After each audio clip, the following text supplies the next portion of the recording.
Hey guys, Shadow Reviewer here. Well, today's the day as we rank Avatar: The Last Airbender, Book 2 episodes from worst to best. All 20 episodes. So, couple rules before we get started. This is just my opinion. I will not be working off from a script this time, so whatever I remember is the reason why this episode is ranked lower or higher. And 3, we're just all here to have fun. So, without any ado, let's get on with it. And what I consider the worst episode in Book 2 Earth goes to number 20, Chapter 5, Avatar Day. This episode's premise could be something interesting or unique. But the villagers in this episode has got to be some of the most insulting, infuriating, and downright cruel people in the show. I mean, particularly the main guy. He's been presented with information that Aang had nothing to do with the death of their leader. But they're like, screw evidence. You say what you say what I say, and I decide who's the real winner. That is bull. That is absolute bull, and you know it. You just wanted to put that poor 12-year-old on death row because he doesn't believe in your parliamentary methods. Woo! I mean, it's so goddamn petty. It just outright annoys me. Just infuriating. My god. And even after all of that, they expect him to save them. I would let those Fire Nation soldiers get rid of them, please. So yeah, overall, this episode's terrible. The villagers absolutely suck, and I absolutely hate them. Poor Team Avatar, you deserve so much better. You could have just walked away and let these villagers just get tormented. Honestly, that's what they deserve. Number 19, Chapter 2, The Cave of Two Lovers. Now, I'm not saying that the premise of this episode is terrible. It's the way it's executed is what puts it rank this low on the list. But I mean, it's the forced romance third act misunderstanding trope is what puts it this low. I mean, I get what they're going with Aang Katara, but unlike later in the season, this one is just not. It's just given a cool premise, but it just sunk to the bottom.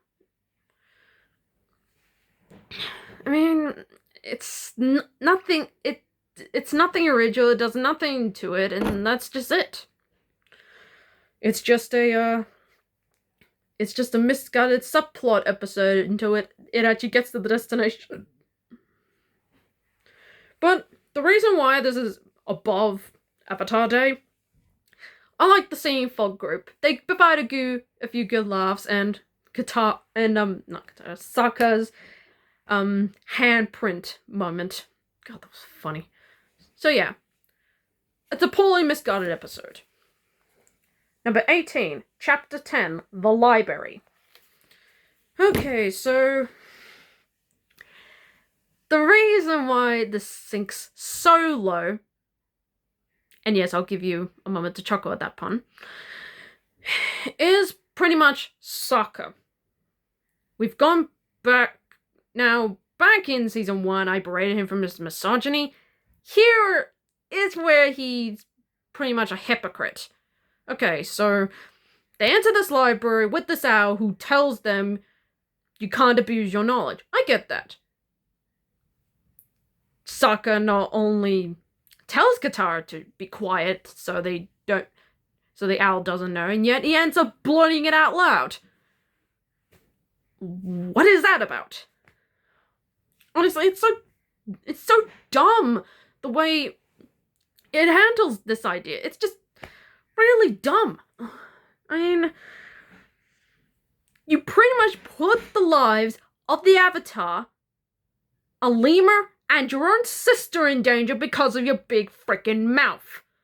I mean, my god, Sokka. This is stupid. But again, the reason why this ranks higher than as the third worst episode, I will give the ending some credit. It went the ballsy way of taking Appa away from the rest of the gang, leaving them stranded. That's a ballsy move, and I will give them credit for that. That is legit intense. Poor Toph. So overall, it's a pretty misguided episode with Sokka as his worst moment. Number 17, Chapter 14, City of Walls and Secrets. I know some of you might be shocked why that's so low on the list, but the way they handle the beginning of this secrecy storyline, which is executed so much better later down the line, this one is poorly handled. Now, I'll give the Toro cards this, she is legit creepy, but the way it drags on this idea feels like absolute filler. And even though it's got a great execution at the end, the way it begins this part of the storyline is way too damn long. I don't know, it's just a pretty misguided, really dragged on episode. I mean, not terrible. I mean, it does have a cool, legit intense cliffhanger, but the way it drags on, it just downright annoys me at times. It just annoys me at times. It's just so slow and boring. Number 16, Chapter 11, The Desert. Now, Aang in this episode is hit and miss for me. Now, I get it. Appa is your best friend. But there was no reason for you to take it out on Katara and especially Toph. What did you expect her to do? Leave you guys out to die and chase Appa? Or save your ass and leave Appa behind? Quite the conundrum. You could at least say a little thank you, and it's not your fault. I'm grateful you are. And he snaps at Katara when she's just trying to find some water. What is wrong with you? Honestly, Aang in this episode is just among his worst. And geez, and I thought Season 1 was bad with its characterization, particularly chapters 11 and especially 15. But the second half is where I sympathize with a little bit. Now, I get this part, especially, when they come across the sandbenders that took Appa. And when he finds out that Appa's been muzzled, that's when I get the sympathy. So he gets half the sympathy for me. At the start, you were an ass, but at the end, I sympathize with you a little bit. Particularly when he enters the Avatar state and he breaks down. That's legit realism. So yeah, the episode's a mixed bag for you. But hey, we get the cactus juice out of it, and it's always the quenchiest. Number 15, Chapter 1, The Avatar State. Yeah, the first episode is slow. Well, mostly because of one character, the General. I hate this character. Pretty much, his brutal method of trying to get Aang into the Avatar state is conniving and condescendingly annoying. I mean, I know what you're trying to do, but there are a million ways this could have been averted. And thankfully, later down in the season, there was a better way. So, makes me wonder why they didn't start with that. Well, I guess they wouldn't give Aang's character arc. No, I totally get that. Honestly, what they should have done is maybe a bit of a subtle hint with the Guru, not just 2 episodes with him, which are among the best. Don't get me wrong, but the moment I hated the General the most is when he pretty much tricked Aang to think that Katara was dead, and that was pretty much the screw you. I'm gonna blow everything up. I'm with Aang on that one. That was terrible.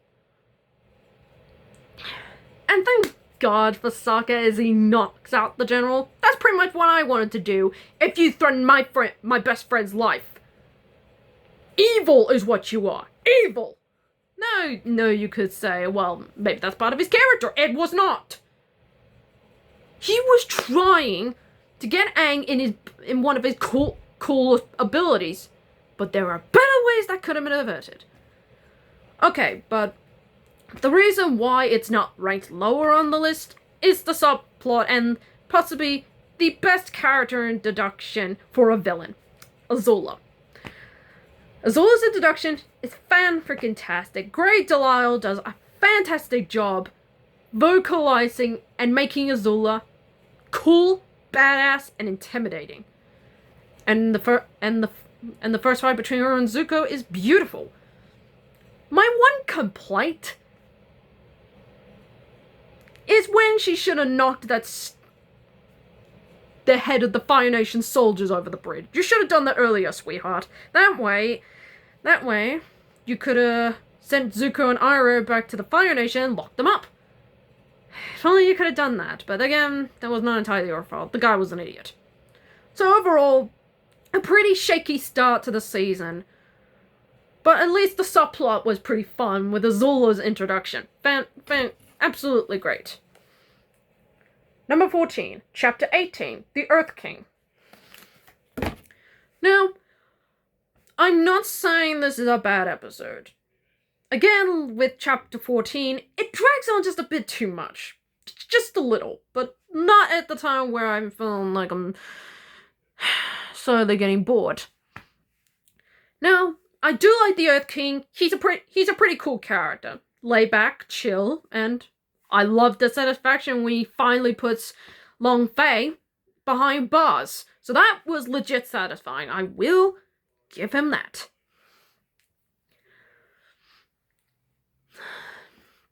And yeah, it can be intense at times, but the episode drags on just a bit too long here.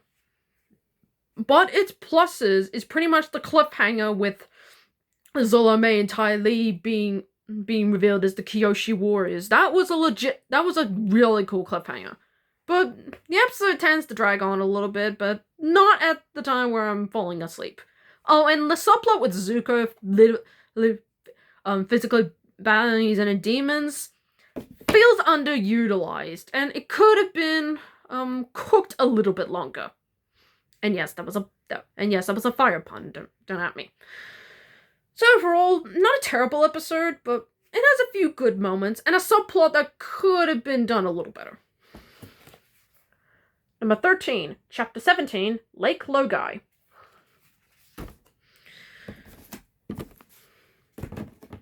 Now, I will give it this. Appa is the freaking best here.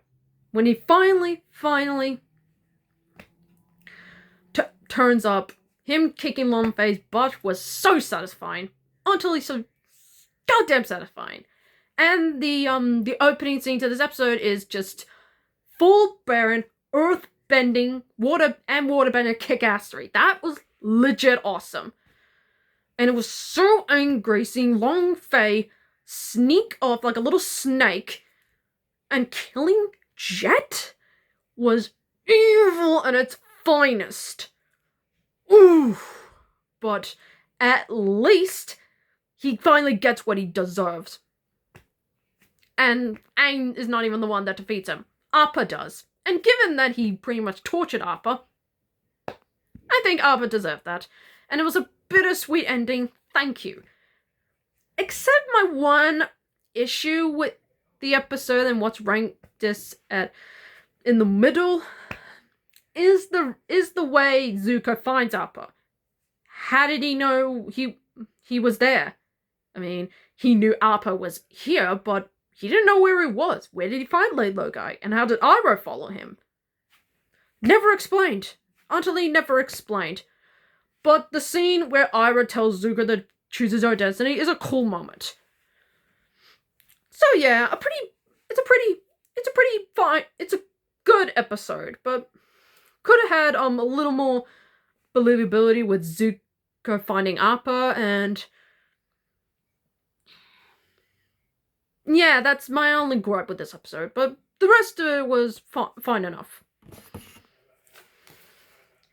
Number 12, Chapter 12, The Serpent's Pass. I mean, this is a fun episode. I generally like the plot. I mean, it can drag on a little bit at times, but it has a few cool moments. Particularly my favorite moment is when the serpent of the Serpent's Pass tries to attack them, and Katara and Aang teaming up with waterbending is some of the beautifulest animation, honestly, ever. And I do like Aang's ability to go in denial about Appa. It feels pretty realistic, and I get why he didn't want to drag it down all the time. It's pretty much a step up from the previous episode. It feels legit. And the scene with him shedding a tear and telling Katara that Appa was pretty much family to him is beautiful writing. And I do like the pregnant couple. They seem like legit interesting characters. And I do love the romance with Sokka and Suki. And I totally get why Sokka's overprotected. Given the last woman he fell in love with, I can see why. Honestly, this is a pretty underrated episode. I don't get the hate, to be honest, but I think it's a sweet episode. Enough said. Number 11, Chapter 4, The Swamp. And just missing from the top 10 is a good episode. I like the atmosphere. The fight with the lake, the lake monster is pretty sweet. Katara just going all out was fun, and I like the sweet one interactions with each of the ghost members of the past. Katara with her and Sokka's mother. Sokka facing up the guilt he feels by not protecting the princess, and Aang's future with a very cool character. We'll get to that episode. Honestly, it's a good episode. It's a nice, genuine atmosphere, and it feels like it's a good foreshadowing to what's come later, and a nice reminder, and a pretty sad reminder of what we lost. I shouldn't say happy, sad reminder. So yeah, a pretty competent made episode. And that's good enough. So here we are, folks. The top 10. Here we go from great episodes to downright perfect episodes. So what starts out the top 10? Let's just say, let's get into it. Number 10, Chapter 3, Return to Amashu. Dare I say it's a pretty awesome action set piece. For one, Boomy is just fun. I mean, he pretty much stays in character as Amashu is invaded, and he decides to surrender. And I love his sweet interaction with Aang at the end of the episode, where he pretty much tells him of the coming foreshadowing, as I mentioned in the previous entry and for the next episode. It's a sweet interaction, and it's a nice send off for Boomy. I love the sweet idea of how to get the Earthbenders out of the kingdom without being suspected by the Fire Nation. It's a pretty sweet idea. Well done, Sokka. And the action and the greatest interaction between Azula and Aang. It's a fun action sequence. And yes, this is the first appearance of Mai and Ty Lee in the season, and it's a fun interaction. Ty Lee just being fun and energetic, and Mai just being Mai. It's a fun interaction, and I love their interaction with Azula. It shows that these three are really good friends, and a very intimidating group. I mean, the scene where Ty Lee interjects Katara where she can't waterbend anymore is freaking intense. And Aang's fight with Azula is freaking great. But it does get better later down the line. So it's a fun enough episode. There is kind of a plot convenience with one of May's infant relative being quote-unquote kidnapped. Is kind of what stops it a little bit, but it's not all bad. So overall, it's a pretty good episode. And a good one to start off the top 10. Number 9, Chapter 13, The Drill. So here we go. A pretty fun, action-filled way to start off the Ba Sing Se storyline. And it's a pretty fun one. And yeah, the title doesn't lie, it's a big-ass drill.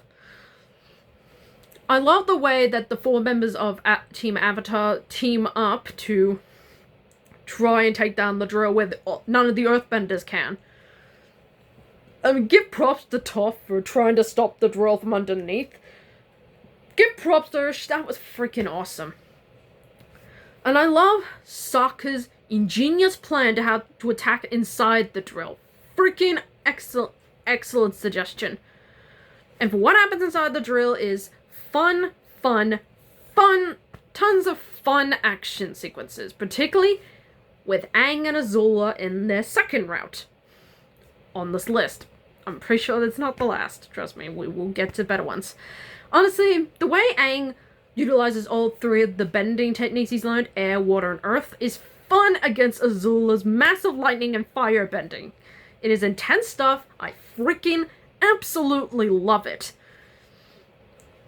And I also like Katara and Sokka versus May and Ty Lee. May just being done with it all, and Ty Lee just trying to please Azula any way she can. Honestly, this was a fun episode, and a great one to start the Ba Sing Se storyline. Which sadly leads into the next episode, which is mediocre, but this was actually the best way to start. Fun stuff overall. Number 8, Chapter 6, The Blind Bandit! Christ, I love saying that. Sorry, I have to say that every time. The Blind Bandit! And this has to, hands down, you think Azula's introduction was cool? Well, we get the best introduction with Toph, the Blind Bandit! And it leads to some of the funniest dialogue you've ever heard. Her interaction with the boulder is gotta be some of the funniest and most quotable exchanges I've ever seen. It cracks me up every time I see it, and it is goddamn hilarious. And her interactions with the rest of the team is just freaking great. Toph as a character has the best introduction, and it's just fun, earthbending fun. And it's just a fun character introduction episode. But my one complaint with this episode, and what stops it from ranking the highest, is Toph's parents. Despite them seeing that Toph can earthbend, her father can see her earthbend, and to taking down all the earthbenders, he decides to keep her. It makes no goddamn sense, and it absolutely infuriates me. Oh yeah, and he makes up the lie that Aang kidnapped her, which is bull. So yeah, that's my one gripe with the episode. But the rest of it is just freaking perfect. But being in the top 10 is high praise in my book. Number 7, Chapter 8, The Chase.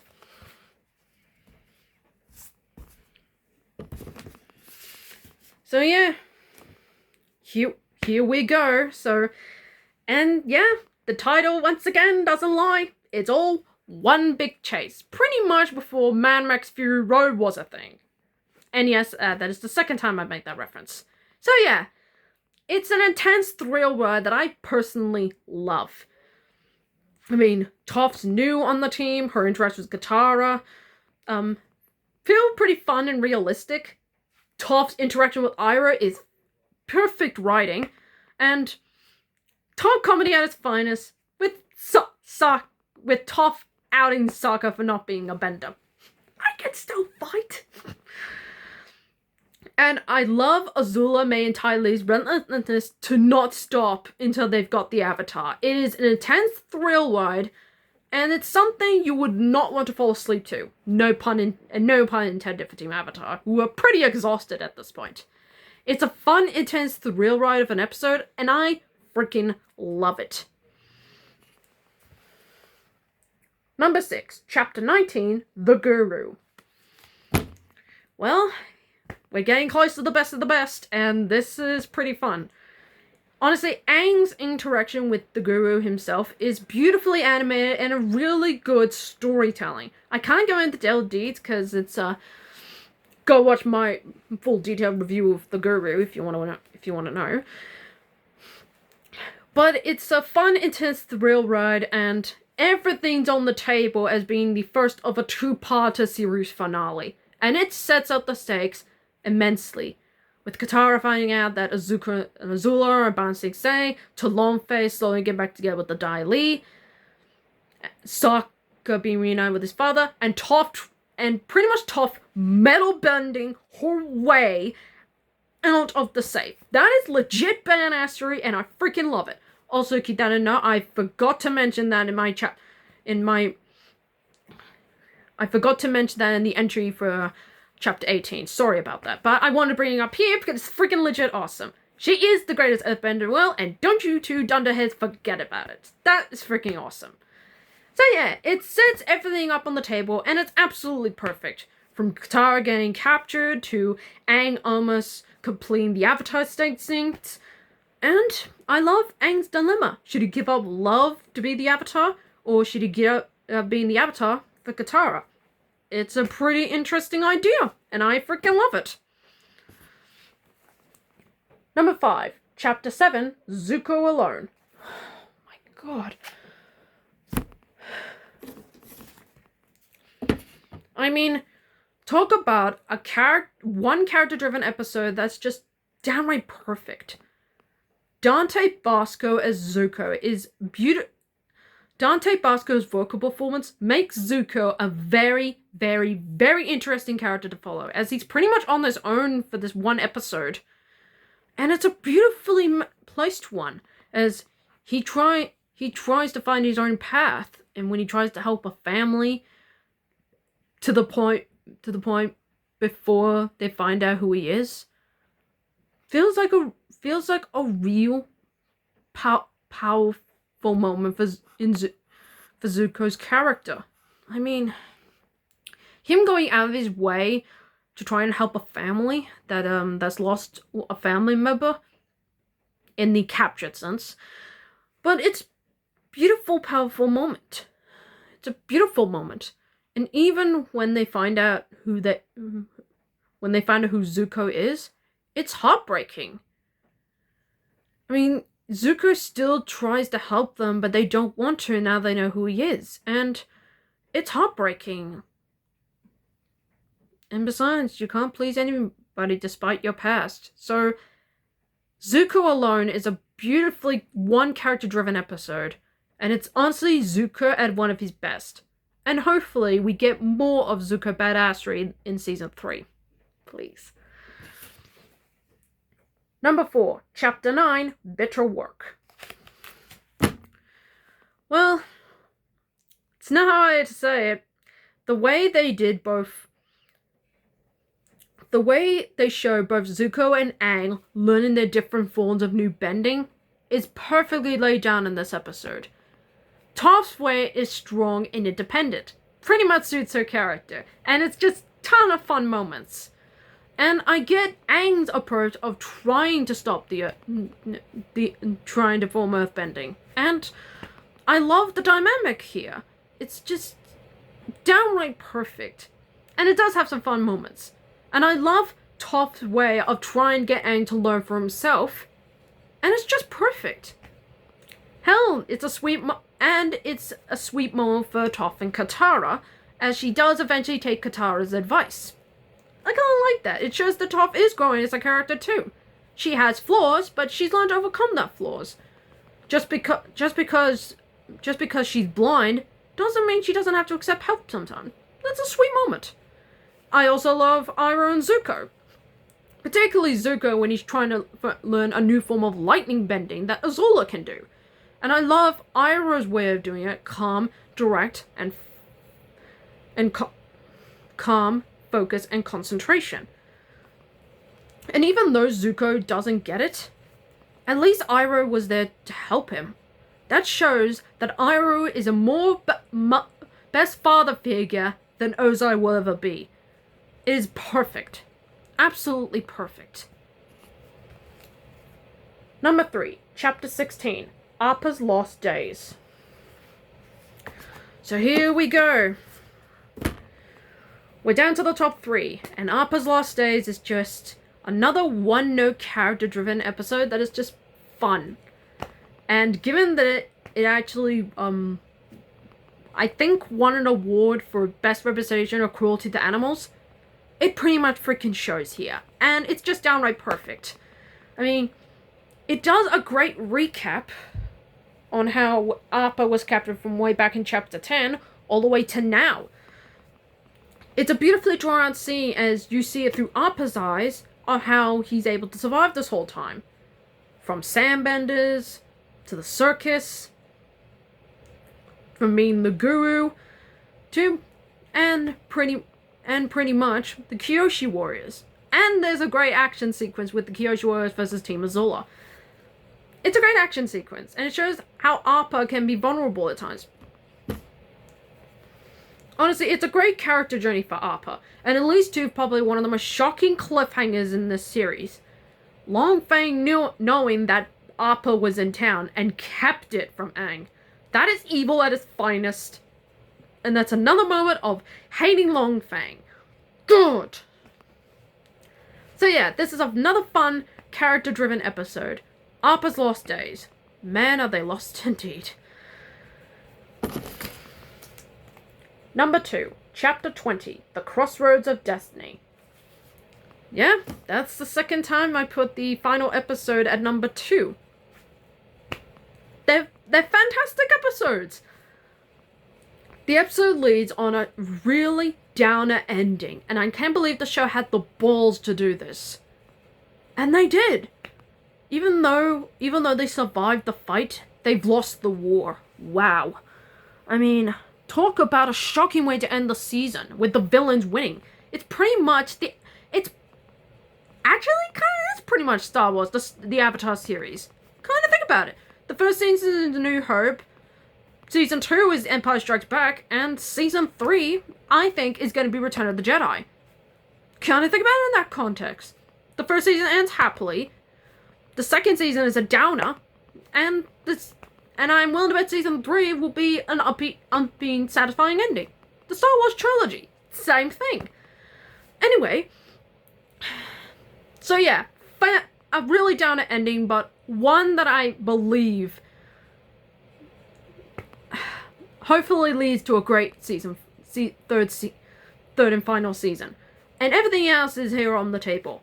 Fun action sequences with all 4 elements utilized in some forms. Azula and Zuko versus Aang and Katara. Absolutely beautiful animation and action sequences. And Zuko backstabbing Iroh is a shocking moment. All that character build-up in the previous 19 episodes, all because he wanted his honor back. Wow. Talk about a shocking backstab. And even Iroh's disappointed. I mean, oh my god. He even sacrificed his own freedom to make sure that Aang and Katara got out. And the moment where Azula critically injured Aang has gotta be one of the darkest moments in this show's history. You thought Zuko's backstory in Season 1 was dark? Aang almost dying was a real shocker. And Zola being the one to do it? demonstrates how evil and conniving she can be. And everyone is building up to the table here. It's a fun creation of action sequences all around, and a really dark way to end the season finale. Alright, so if I've praised it so much, why isn't it at number 1? There is one episode that I think not only tops the season finale, but I consider it a beautifully written episode ever. Have you been counting down? Do you know what's left? Well, let's find out. And when I consider my favorite episode of Book 2 goes to number 1, Chapter 15, Tales of Ba Sing Se. I mean, this writes a beautiful anthology episode down to the T. So I'll go through from good, just downright beautiful. Okay, we'll start with Momo. It's a pretty interesting short to demonstrate how much Momo meant to Appa as well. I mean, it's not told. It's pretty much told visually, and it's a great way to show Momo's pain. And I love how he frees the captured animals that tried to attack him earlier. It shows compassion. Aang trying to help the zookeeper has a bit of fun with it, and I do like that Aang is willing to help other animals. Shows that Appa and Momo aren't the only animals in his life. Even though he doesn't help, even though it kind of backfires in the end, there was some triumph in that. Katara and Toph hang out together is beautifully done, and it shows diversion that Toph doesn't always have to be tough. She can be girly when she wants to be, and her sweet satisfaction of being out the girls that heckled her, and with Katara's assistance, it's a fun, satisfying moment. Sokka's ability to try and soothe some poetry girls is gotta be some of the funniest stuff ever. I mean, he goes for it at first, until he oversteps his boundaries. Too many syllables, pal. Whoops. Well, at least there was some triumph, and he provides some laughs. Zuko's is surprisingly gentle. I like that it subverts the expectation of him not always being the grumpy and straightforward, I need my honor. It goes to show he has a sweet, warm heart as he goes out with a girl that seems to be interested in him. And he goes out of his way to be nice to her. It shows that, while one not intended in his time in Ba Sing Se, there was some fun to it. And I think it's generally sweet for Zuko. But the one short that I think is my absolute favorite is Iroh's.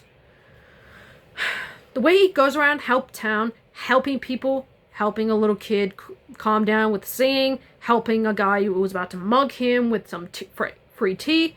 But the one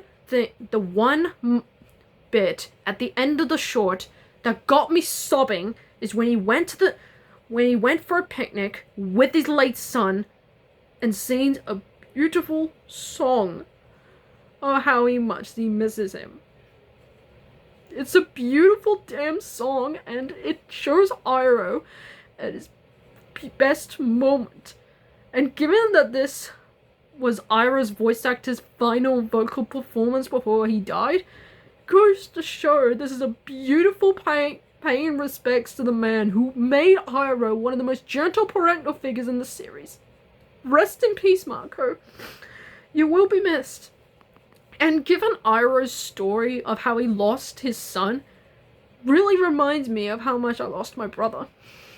And that song really had me in tears. Sorry, thinking about this episode gets me thinking about my brother. It's just really sad. So yeah, Iroh's story has my favorite short in the episode. Tales of Ba Sing Se is what I consider my number one favorite episode in book 2. I hope book 3 lives up to the hype. As all every season tries to do. So please. I hope it gets better and better. Oh, Ira's story, man. Honestly, if you've lost a family member and you're watching Tales of Ba Sing Se and going straight to Ira's story, I think you'll relate with this. It's beautiful. Sorry. Gets me teary-eyed. Keep that in mind, that was not intended, but talking about it makes me sad every time. It's a beautiful episode. So that's my ranking of Avatar The Last Airbender Book 2 episodes ranked from worst to best.